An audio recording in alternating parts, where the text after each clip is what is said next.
The morning sun barely touched the windows of the big house on Riverside Avenue when Maria pushed open the servants' entrance. Her daughter Sophia walked beside her, clutching a small backpack that held 2 books and a packed lunch. The girl was 8 years old, with dark eyes that seemed to notice everything and a habit of staying very, very quiet. This was their routine. Every morning at 6:30 they arrived together. Every evening at 5 they left together. Maria had no choice but to bring Sophia along. Childcare cost more than she could afford, and her sister who used to watch Sophia had moved away 3 months ago. Mrs. Thornton, the lady of the house, had agreed to let Sophia come, but she made the rules crystal clear. The child must stay out of sight. She must not touch anything. She must be invisible. Sophia was good at being invisible. She had learned quickly that the less space she took up, the easier things were for her mother. So she found her spots: a chair in the corner of the kitchen, the window seat in the back hallway, the small bench outside the laundry room. She would sit with her books, reading the same stories over and over because new books were expensive and birthdays were still far away. The Thornton house was the kind of place that appeared in magazines. White columns out front, marble floors that Maria spent hours polishing, chandeliers that sparkled like frozen waterfalls. The family had money, the old kind that came from grandparents and great-grandparents. They had everything, including 2 children who seemed to enjoy reminding others that they had more. Caroline and Preston were 16-year-old twins. They went to a private school where the tuition cost more than Maria earned in a year. Caroline had a closet full of clothes with tags still attached. Preston had a car waiting for him when he turned 16 next month, sitting in the garage under a protective cover. They were not cruel in the obvious ways. They did not yell or throw things, but their words cut just as deep. "Oh, look, the help brought her pet again," Preston had said one morning, walking past Sophia without really looking at her. Caroline was worse because she smiled when she said mean things. "Does she ever talk? Or is she just furniture?" She had asked this loud enough for Sophia to hear, then laughed with her friends who sometimes visited. Sophia never responded. She would look down at her book, her cheeks burning, and wait for them to get bored and leave. Her mother had told her to ignore them, that their words did not matter, that they were just children who had never learned what it meant to work for something. But words did matter. They stayed in your head long after the person walked away.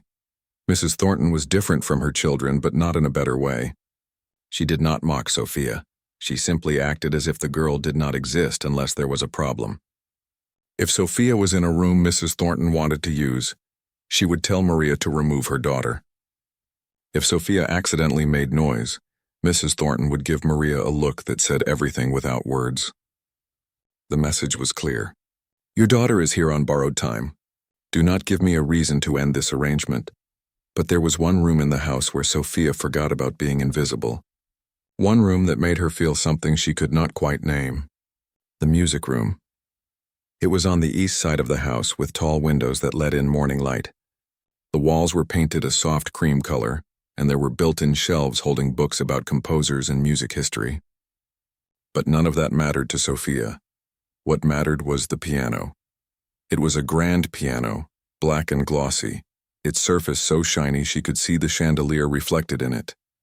The keys were perfect ivory and ebony, arranged in that pattern she had memorized without even trying. She did not know why, but looking at that piano made her chest feel tight and full at the same time. Sophia had never touched a piano. Her school had a music class once a week, but they only sang songs and clapped rhythms. Real instruments were for the kids whose parents could pay for lessons. But she did not need to touch it to feel connected to it. Sometimes when she passed the music room doorway, she would stop for just a moment. She would imagine what it might feel like to press those keys. Would they be cool under her fingers? Would they make sound easily, or would you have to push hard? Her mother caught her staring once. "Sophia, come away from there," Maria had whispered urgently. "You cannot even look at that piano like that." "If Mrs. Thornton sees you?" Sophia had nodded and followed her mother, but the image of the piano stayed in her mind. At night, in their small apartment across town, she would lie in bed and picture it. She would imagine music coming from it, though she did not know what it would really sound like. The radio in their apartment only worked sometimes, and they did not have money for concert tickets or music streaming services.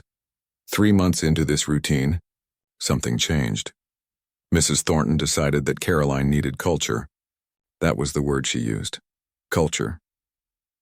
She hired a piano teacher, a serious-looking man with gray hair and glasses who carried a leather bag full of sheet music. His name was Professor Chen, and he came every Tuesday and Thursday at 4 in the afternoon. The first time he arrived, Maria was dusting the hallway near the music room. Sophia sat on her usual bench pretending to read but actually listening to everything. She heard Mrs. Thornton explaining that Caroline had potential, that music was important for college applications, that the Thornton family had a tradition of supporting the arts. Then she heard Caroline's voice, bored and flat. Do I have to? I wanted to go to the mall with friends.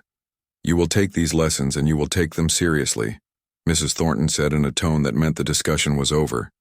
The door closed. Sophia could hear the piano now, notes being played one at a time. Professor Chen's voice was patient and calm. We will start with scales. Place your thumb here. Good. Now your second finger. Caroline sighed loudly enough to hear through the door. For the next hour, Sophia sat perfectly still on her bench.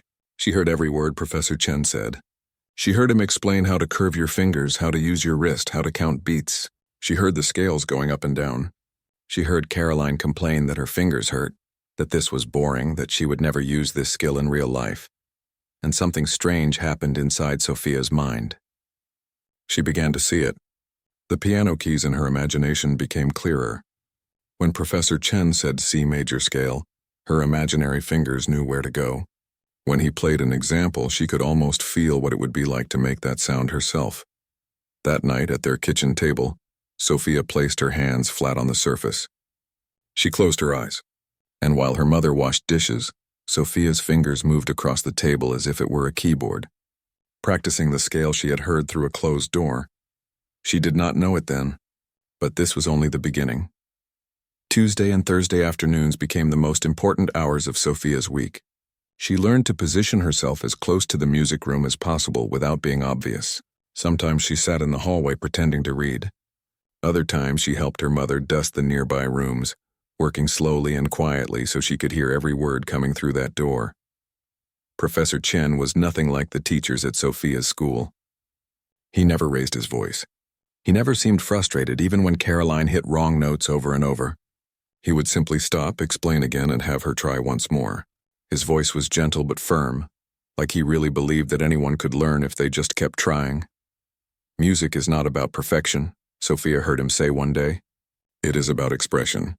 The notes on the page are just the beginning. You must add yourself to them. Your feelings, your understanding. Caroline's response was to groan. Can we just get through this? I have a test to study for. Week after week, the lessons continued. Professor Chen introduced new pieces, simple ones at first. A basic melody in C major, then a folk song with both hands playing together, then something by a composer named Mozart, written for beginners but still beautiful in its simplicity. And week after week, Sophia absorbed everything. She did not just hear the music. She understood it in a way that surprised even herself. When Professor Chen explained that a particular note should be played softer because it was leading to something important, Sophia felt that truth in her bones. When he demonstrated how a phrase should flow like a question and answer, she could hear the conversation in the notes. At night, her practice sessions on the kitchen table became more complex. She had memorized where each key would be. C was here. D was next to it. The black keys were tucked between certain white ones in a pattern that made sense to her now. Her fingers moved with increasing confidence across the imaginary keyboard, playing the pieces she had heard Caroline struggle through. Her mother noticed. One evening, Maria sat down at the table with a cup of tea and watched Sophia's fingers dancing across the surface. What are you doing, my love? Sophia's hands froze. She felt embarrassed suddenly, like she had been caught doing something silly. Nothing, just pretending. Maria reached across and gently took her daughter's hand. Pretending what? That I am playing the piano. Sophia's voice was almost a whisper. Like in the music room, her mother's eyes filled with something sad and proud at the same time. You listen to the lessons? Is that wrong? Sophia asked quickly. I do not mean to. I cannot help it, no, baby. It is not wrong. Maria squeezed her hand. But you know we cannot afford lessons. And that piano, it is not for us, Sophia nodded. She knew this. She had always known this. The piano was for people like Caroline who did not even want it. The world was full of things like that, beautiful things that stayed just out of reach. But knowing something and accepting it were different. And late at night, Sophia still practiced on that table, her fingers moving through scales and melodies that existed only in her mind. By the 6th week of lessons, something shifted. Caroline stopped even pretending to try. She would sit at the piano, play a few notes incorrectly, then pull out her phone when she thought Professor Chen was not looking. She complained constantly. Her fingers hurt. The bench was uncomfortable. This piece was too hard. That piece was too boring. Professor Chen remained patient, but Sophia could hear a change in his voice. A tiredness. A disappointment that he tried to hide but could not quite manage. One Thursday, Caroline pushed too far. "Can we just stop pretending?" she said rudely, right in the middle of a lesson. "I am never going to be good at this. I do not even want to be good at this. My mother is making me do it for college applications, but there are easier ways to look cultured." There was a long silence. Sophia, dusting a shelf in the hallway, held her breath. "I see." Professor Chen's voice was quiet. "It is unfortunate. The piano is a gift, Caroline. Access to an instrument like this, time to learn, a teacher to guide you. Many children would dream of having what you have." "Well, they can have it," Caroline shot back. "I would rather be literally anywhere else." That afternoon, after Caroline stormed out and Professor Chen packed his materials with slow, sad movements, something unexpected happened. Preston walked past Sophia in the hallway with 2 of his friends. They had clearly heard some of the lesson through the door. "Your sister is so ungrateful," one of the friends said. "My parents would never pay for something like that." Preston smirked and glanced at Sophia. "Yeah, well, maybe we should give her lessons to someone who would appreciate them. How about it?" He raised his voice so Sophia could clearly hear. "Hey, would you like piano lessons?" "Oh wait, people like you do not get things like piano lessons. That is for people who matter." His friends laughed. Sophia felt her face grow hot. She kept her eyes on her book, the words blurring on the page.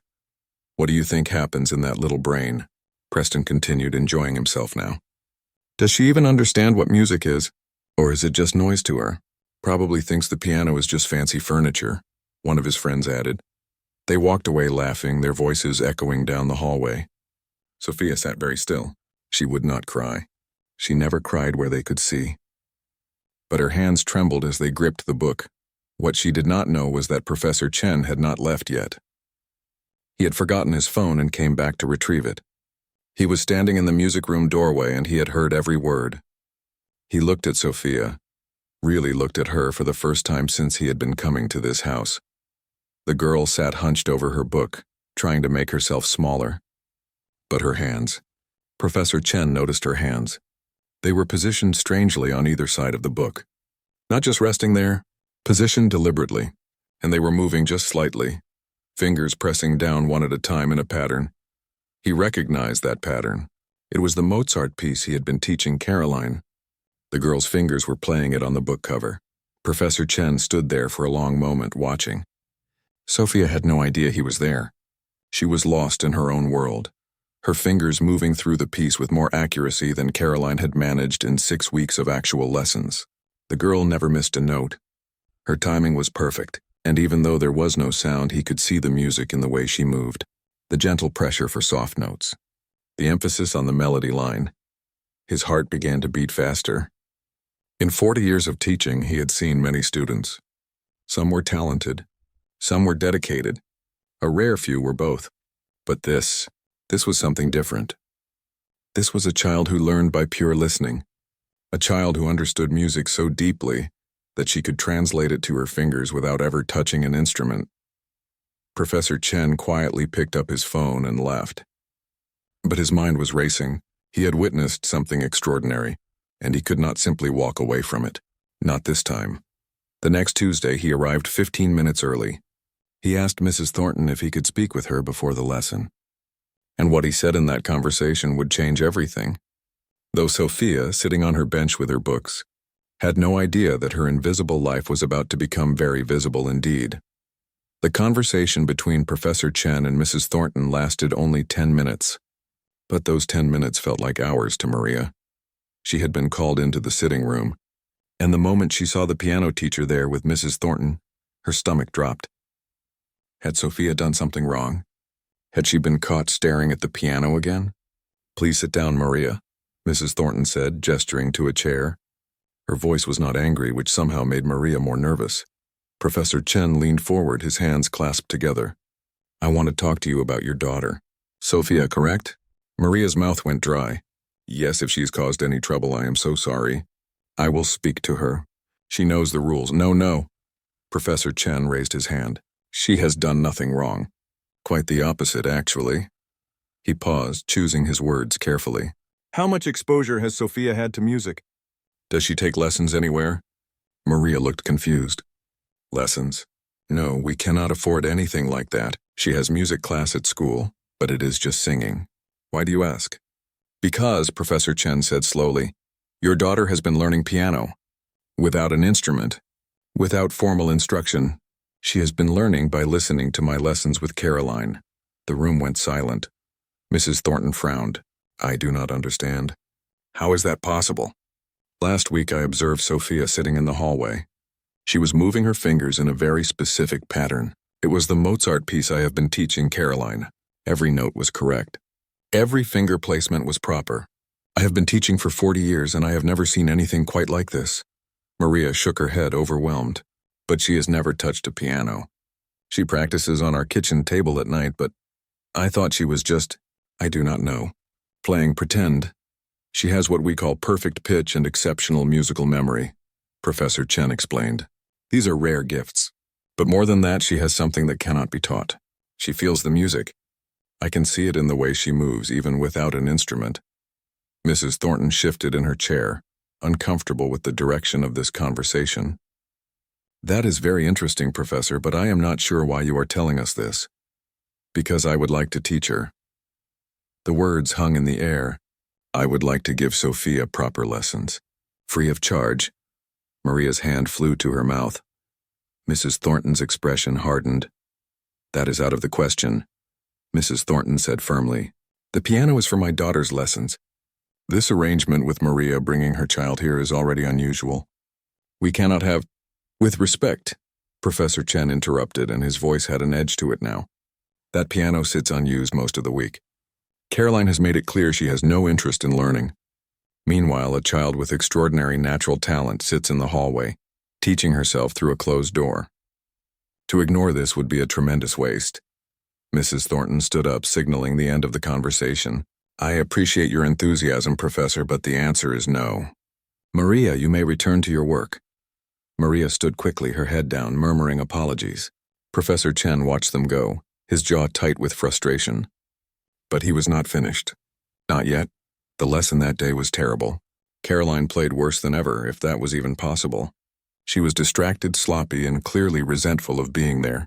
When the hour finally ended, Professor Chen made a decision that surprised even himself. "Caroline," he said as she started to leave, "I need to speak with your mother. Would you ask her to come in, please?" A few minutes later, both Mr. and Mrs. Thornton entered the music room. This was the first time Professor Chen had met Mr. Thornton, a tall man with graying hair and a perpetually serious expression. "Is there a problem?" Mr. Thornton asked. "Yes," Professor Chen said bluntly. "Your daughter has no interest in learning piano. After 8 weeks, she has made no real progress, not because she lacks ability, but because she does not care to learn." "I am wasting your money and my time." Mrs. Thornton bristled. "Perhaps if you were a better teacher." "I am an excellent teacher," Professor Chen said calmly. "I have taught students who have gone on to conservatories. I have taught students who now perform professionally, but I cannot teach someone who refuses to be taught. However," he continued before they could respond, "there is someone in this house who desperately wants to learn, someone with or natural talent than I have seen in decades." "The maid's daughter," Mr. Thornton said flatly. "My wife mentioned this conversation." "Yes, Sophia. And before you dismiss this, let me be clear. I am not suggesting charity. I am suggesting an opportunity. A child like Sophia comes along perhaps once in a generation. To have access to such a student would be an honor for me. I would teach her for free. She could use the piano when it would otherwise sit empty. This costs you nothing." "It costs us our dignity," Mrs. Thornton said coldly. What would people think? The helps child taking lessons in our home on our piano? Mr. Thornton was quiet, thoughtful. What exactly do you mean by exceptional talent? Professor Chen met his eyes. I mean that if this child receives proper training, she could play professionally one day. She could attend a prestigious music school on scholarship. She has the kind of gift that could change her entire life. But only if someone gives her a chance. And if we say no, Mr. Thornton asked, then I will end Caroline's lessons because they are pointless. And I will live with the regret of knowing I found someone extraordinary and did nothing to help her. Professor Chen picked up his bag. I will give you time to think about it. But understand this. Right now, that little girl is sitting somewhere in this house, hearing this conversation in her head, playing these pieces on whatever surface she can find, believing that music is something she can only dream about. You have the power to change that. The question is whether you will. He left without waiting for an answer. That night, Maria could barely sleep. She told Sophia nothing about the conversations, not wanting to give her daughter hope that might be crushed. But Sophia sensed something had changed. Her mother was distracted, anxious in a way that was different from usual. 3 days passed. The weekend came and went. On Monday morning, when Maria and Sophia arrived at the house, Mrs. Thornton was waiting in the kitchen. Maria's heart sank. This was it. They were being let go. Maria, Mrs. Thornton said, her voice tight. My husband and I have discussed Professor Chen's Ma's proposal. Against my better judgment, we have decided to allow it. Sophia may take piano lessons on Tuesday and Thursday afternoons. After Caroline's lessons end, she may practice on the piano for 1 hour on Saturday mornings. These are the only times the instrument will be available to her. Is that understood? Maria could barely speak. Yes, Mrs. Thornton, thank you. Thank you so much. Do not thank me. Thank my husband, who seems to think this is a worthwhile experiment. Mrs. Thornton turned to leave, then paused. And Maria? The child may not touch anything else in that room. Only the piano. Only during her scheduled times, of course. I will make sure she understands. After Mrs. Thornton left, Maria found Sophia sitting on her usual bench.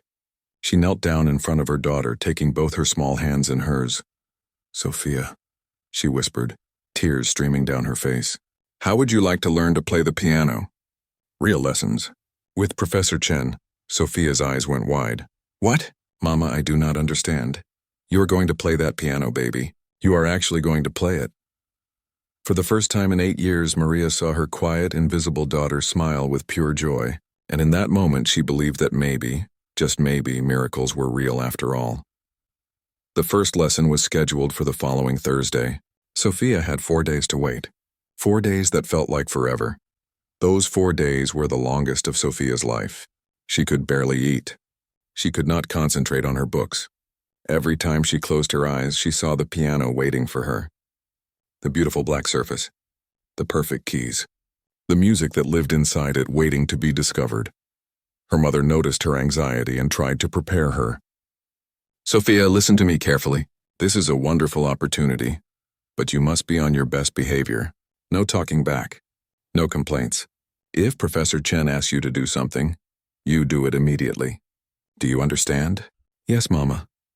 And remember, the Thorntons are doing us a favor. They do not have to allow this.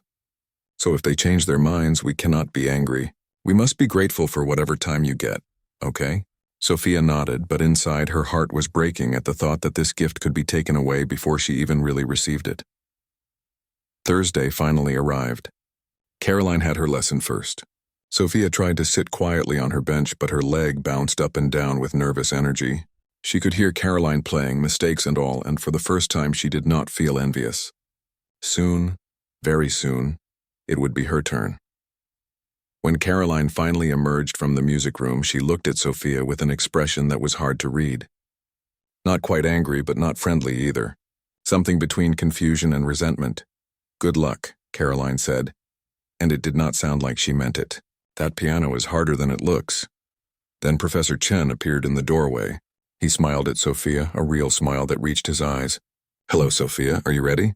Sophia stood up so quickly she almost dropped her books. Yes, sir. You can call me Professor Chen, come in.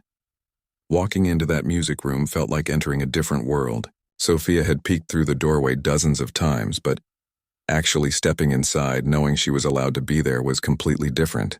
The air even smelled different, like Polish and paper and something else she could not name, something that felt important. The piano looked even more magnificent up close. Sophia stood a few feet away, afraid to get too near. "You can come closer," Professor Chen said gently. "It will not bite, I promise." Sophia took a few steps forward.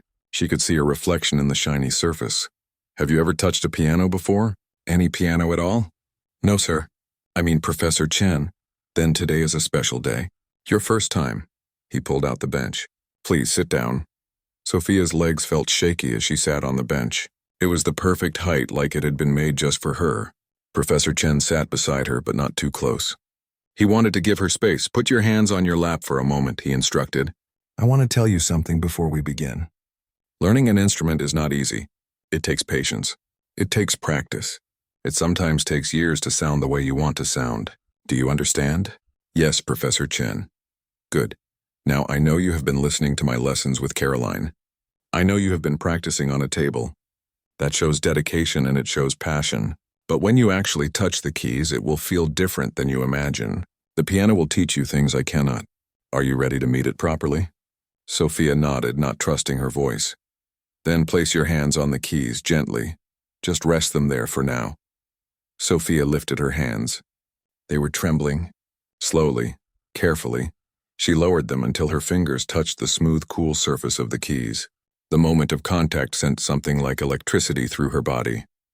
This was real. This was actually happening. "How does it feel?" Professor Chen asked softly. "Cold," Sophia whispered. "And smooth and—" she could not find the word. "Perfect?" Professor Chen suggested. "Yes, perfect. Now, I want you to press down on middle C. Do you know where that is?" Sophia did. She had memorized the keyboard layout months ago.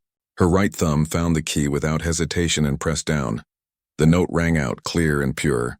Sophia gasped. She had heard piano notes before, of course, but hearing a note she had created herself was completely different. It filled the room. It filled her chest. It was the most beautiful sound she had ever heard. "Again," Professor Chen said. "Play it again." She pressed the key 5 more times, listening to how the sound appeared and then faded, like a small wave washing over her. For the next hour, Professor Chen took her through the basics. Hand position, finger numbers, how to sit, how to use her arms and wrists, not just her fingers. He had her play simple 5-finger exercises up and down until her hand knew the feeling of the keys. Sophia absorbed everything. She made mistakes, of course. Her pinky finger was weak and kept collapsing. Her wrist kept dropping when she was supposed to keep it level. But she never got frustrated. Every mistake was just information. Every correction brought her closer to doing it right. "You have been listening well," Professor Chen said halfway through the lesson. "Your finger numbers are already memorized. Your understanding of the keyboard is excellent. Now I want to see something. Play me the C major scale. I know you have heard it many times." Sophia took a breath and positioned her hand. Then she played the scale, her thumb crossing under her 3rd finger just like she had heard Caroline do it. It was not perfect. Her timing was a little uneven, but every note was correct. Professor Chen sat back, shaking his head in wonder. "Remarkable. Truly remarkable." "Sophia, do you know what perfect pitch means?" "No, Professor Chen." "It means you can hear a note and know exactly what it is without needing to check. Most people do not have this ability. It is very rare. I believe you have it. Let me test something." He turned away from the piano so he could not see the keys. "Play any note." "Do not tell me what it is." Sophia pressed a key in the middle of the keyboard. "E," Professor Chen said immediately. Then he smiled. "Now you try. Close your eyes." Sophia closed her eyes. She heard him press a key. "F sharp," she said. "Correct, another." He played a different note. "A." "Yes, one more." He played another. "D." Professor Chen turned to face her, his eyes bright with excitement. "Sophia, you have perfect pitch." "This is a gift. Combined with your musical memory and your obvious passion, you have the foundation to become an exceptional musician. But it will require work. Hours and hours of work. Are you willing to do that?" "Yes," Sophia said without hesitation. "Yes, I will work as hard as I need to." The hour ended too quickly. Professor Chen gave her exercises to practice on Saturday during her one allowed hour. He also gave her something unexpected. A beginner's music book. This is yours to keep, he said. Study it. Learn to read the notes. Even when you are not at the piano, you can be learning. Sophia held the book like it was made of gold. Thank you, Professor Chen, thank you so much. As she left the music room, she saw Caroline watching from the stairs. The teenage girl's expression was complicated. Jealousy mixed with something that might have been respect. You are really good, Caroline said quietly. Better than me. Sophia did not know what to say. I love it. Yeah, Caroline said. I can tell. That Saturday morning, Sophia arrived at 6:30 as usual, but Mrs. Thornton had left instructions that she could go directly to the music room at 9. Those 2.5 hours of regular work felt endless. Finally, 9 o'clock came. Maria walked with Sophia to the music room, squeezed her hand, and left her there alone with the piano. Sophia practiced everything Professor Chen had taught her. She worked through the exercises. She played scales until her fingers ached. She opened the beginner book and slowly, carefully started learning to read music. An hour was not enough. It would never be enough. But when her time was up, Sophia closed the piano lid gently, thanked it in a whisper, and left the room exactly as she found it. Over the next 3 months, something extraordinary happened. Sophia improved at a rate that shocked even Professor Chen.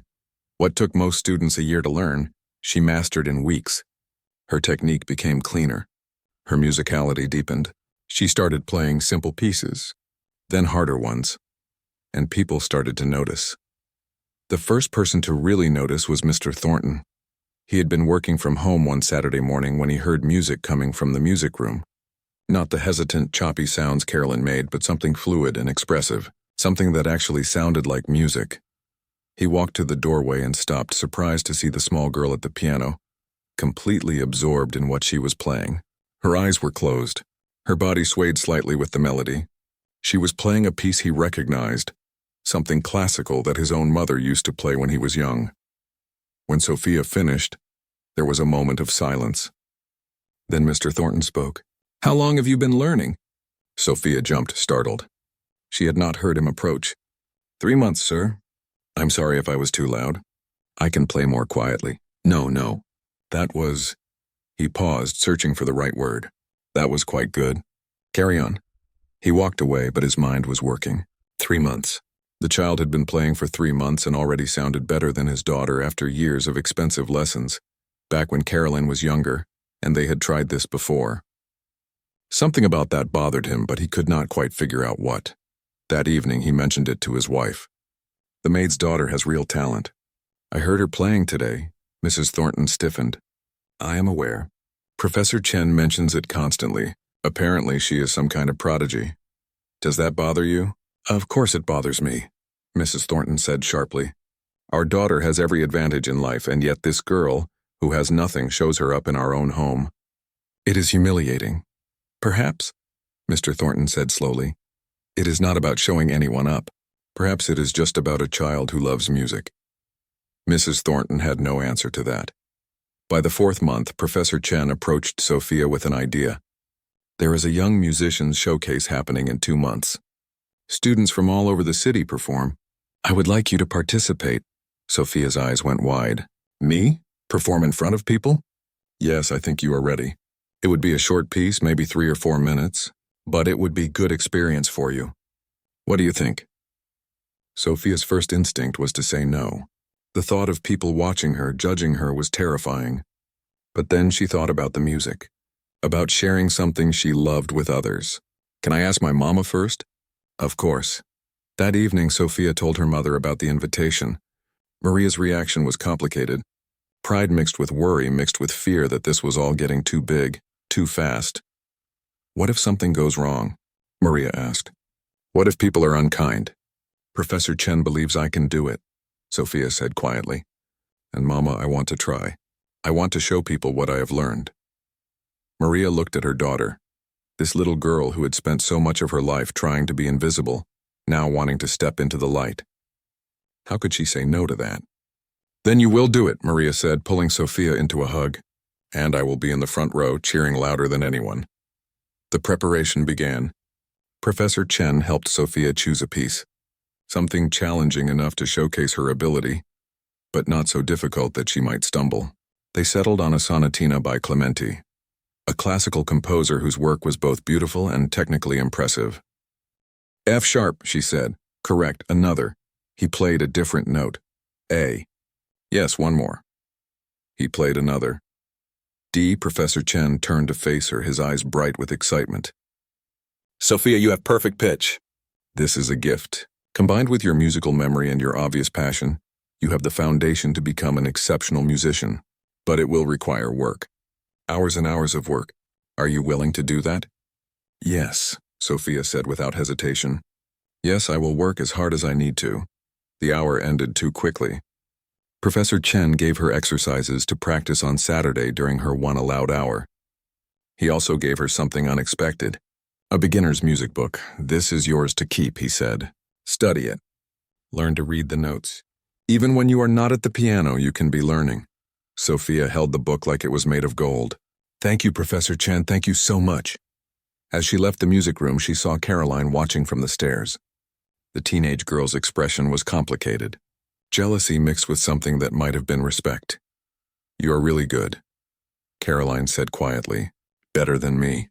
Sophia did not know what to say. I love it. Yeah, Caroline said. I can tell. That Saturday morning, Sophia arrived at 6:30 as usual, but Mrs. Thornton had left instructions that she could go directly to the music room at 9. Those 2.5 hours of regular work felt endless.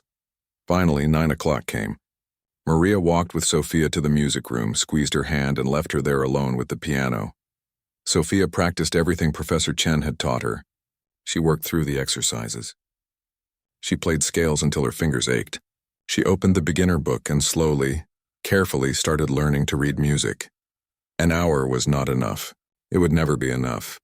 But when her time was up, Sophia closed the piano lid gently, thanked it in a whisper, and left the room exactly as she found it. Over the next 3 months, something extraordinary happened. Sophia improved at a rate that shocked even Professor Chen. What took most students a year to learn, she mastered in weeks. Her technique became cleaner. Her musicality deepened. She started playing simple pieces, then harder ones, and people started to notice. The first person to really notice was Mr. Thornton.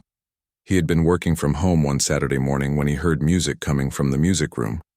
Not the hesitant, choppy sounds Carolyn made, but something fluid and expressive, something that actually sounded like music. He walked to the doorway and stopped, surprised to see the small girl at the piano, completely absorbed in what she was playing. Her eyes were closed. Her body swayed slightly with the melody. She was playing a piece he recognized, something classical that his own mother used to play when he was young. When Sophia finished, there was a moment of silence. Then Mr. Thornton spoke. How long have you been learning? Sophia jumped, startled. She had not heard him approach. 3 months, sir. I'm sorry if I was too loud. I can play more quietly. No. That was... He paused, searching for the right word. That was quite good.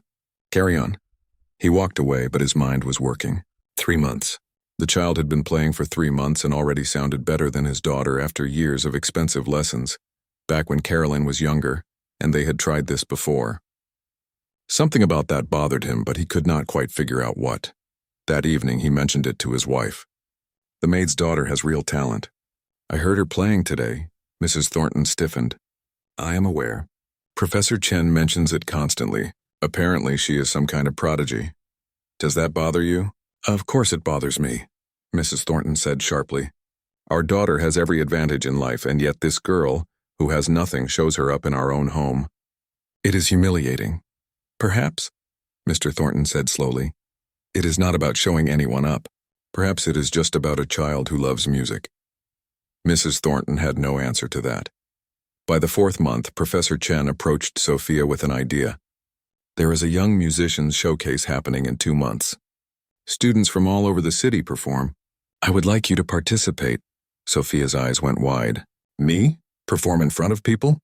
Yes, I think you are ready. It would be a short piece, maybe 3 or 4 minutes, but it would be good experience for you. What do you think? Sophia's first instinct was to say no. The thought of people watching her, judging her, was terrifying. But then she thought about the music, about sharing something she loved with others. Can I ask my mama first? Of course. That evening, Sophia told her mother about the invitation. Maria's reaction was complicated. Pride mixed with worry, mixed with fear that this was all getting too big, too fast.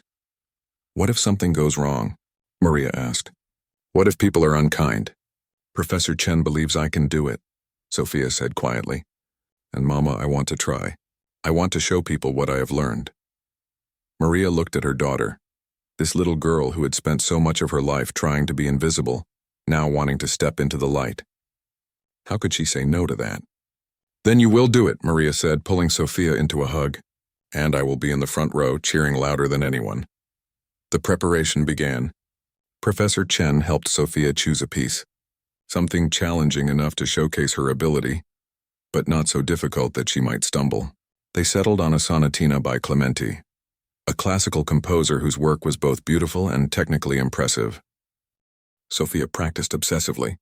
Every Tuesday and Thursday lesson, every Saturday morning hour. At home, she played the piece on the kitchen table until her mother could hum it in her sleep. She dreamed about the notes. She heard the music in her head while she did her homework, while she ate dinner, while she brushed her teeth. 6 weeks before the performance, something unexpected happened. Mrs. Thornton came to the music room during one of Sophia's Saturday practice sessions. She stood in the doorway, arms crossed, watching. Sophia saw her and immediately stopped playing. I am sorry, Mrs. Thornton. Am I playing too loudly? No. Mrs. Thornton stepped into the room. She looked uncomfortable, like she was not sure why she was there. I wanted to hear what Professor Chen has been so excited about. Sophia's hands trembled. Would you like me to play something? Yes, play what you were just playing. Sophia turned back to the piano. She took a deep breath and began the Clementi sonatina from the beginning. She tried not to think about Mrs. Thornton watching. She tried to just think about the music. When she finished, the silence stretched out for what felt like forever. Then Mrs. Thornton spoke, her voice softer than Sophia had ever heard it. That was lovely. Truly. She paused. You have a gift, child. I may not have wanted to admit it, but you do. Sophia turned on the bench, shocked. Thank you, Mrs. Thornton. This showcase, Professor Chen mentioned. You will need something appropriate to wear. Something nice. Mrs. Thornton seemed to be thinking out loud. Maria cannot afford a new dress on her salary, and this is important. I will take care of it. Mrs. Thornton, you do not have to. I know I do not have to, but I am going to. She turned to leave, then stopped. My mother was a pianist. Did you know that? She was very talented. She wanted to perform professionally, but her family would not allow it.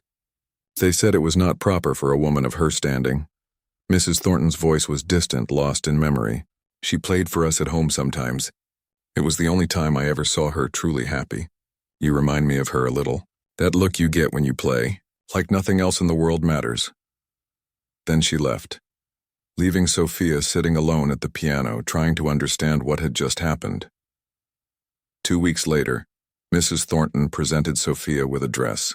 It was deep blue, simple but elegant, with a full skirt that would look perfect on stage.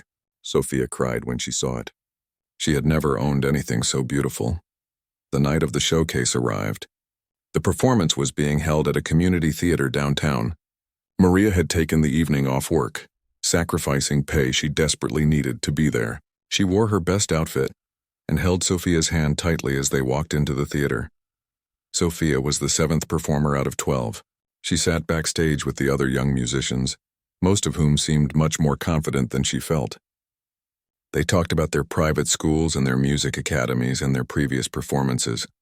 Sophia stayed quiet, clutching the program where her name was printed in small letters. Then Professor Chen found her. How are you feeling? Scared, Sophia admitted. Good. That means you care. But remember, you have practiced this piece hundreds of times. Your fingers know what to do. All you have to do is let the music happen. Can you do that? I think so. I know so. He smiled. And Sophia, no matter what happens out there, I am proud of you. Your mother is proud of you. You have already accomplished something remarkable just by getting here. When her name was called, Sophia walked onto the stage on shaky legs. The lights were bright. She could not see the audience clearly, but she could feel them there, watching, waiting. She sat at the piano and adjusted the bench, buying herself a few seconds. Then she placed her hands on the keys, those familiar keys that had become like friends to her. She closed her eyes. She thought about the first time she had heard piano music through a closed door. She thought about practicing on a kitchen table, dreaming of this moment. She thought about her mother, somewhere in that audience, believing in her. And then she began to play. The first few notes were nervous. But then something magical happened. The nervousness faded. The audience faded. Even the stage faded. There was only Sophia and the piano and the music flowing between them. She played with technical precision, yes. But more than that, she played with heart. Every phrase had meaning. Every dynamic change told a story. This was not just a child playing notes. This was a musician sharing something precious. When she played the final chord, there was a brief moment of silence. Then the applause began. It started as a ripple and grew into a wave. People stood up. Sophia opened her eyes, stunned. In the front row, her mother was crying and clapping so hard her hands must have hurt. A few rows back, Sophia saw something that surprised her. The entire Thornton family. Even Caroline was there, clapping with a genuine smile on her face. Sophia stood and took a bow, like Professor Chen had taught her. But she was not thinking about technique anymore. She was thinking about how far she had come. From a girl who was told to stay invisible to a girl standing in the light, sharing her gift with the world. After the performance, people came up to Maria asking about Sophia's training, about her teacher, about her future. Professor Chen beamed with pride, telling anyone who would listen about his exceptional student. But the moment Sophia would remember forever came when Caroline approached her in the lobby. The teenager who had once mocked her stood there looking uncomfortable but sincere. "That was amazing," Caroline said. "I mean it. You are the real deal." "Thank you," Sophia said softly. "I am sorry," Caroline continued, the words coming out in a rush, "for how I treated you, for the things I said.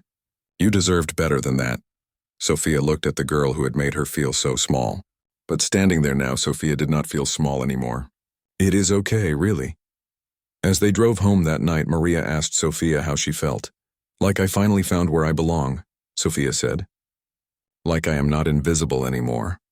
Maria squeezed her daughter's hand. "You were never invisible, my love. You just needed the right stage." And somewhere in the city, a piano waited for a little girl who loved it more than anything in the world. A little girl who had turned her dreams into reality, one note at a time.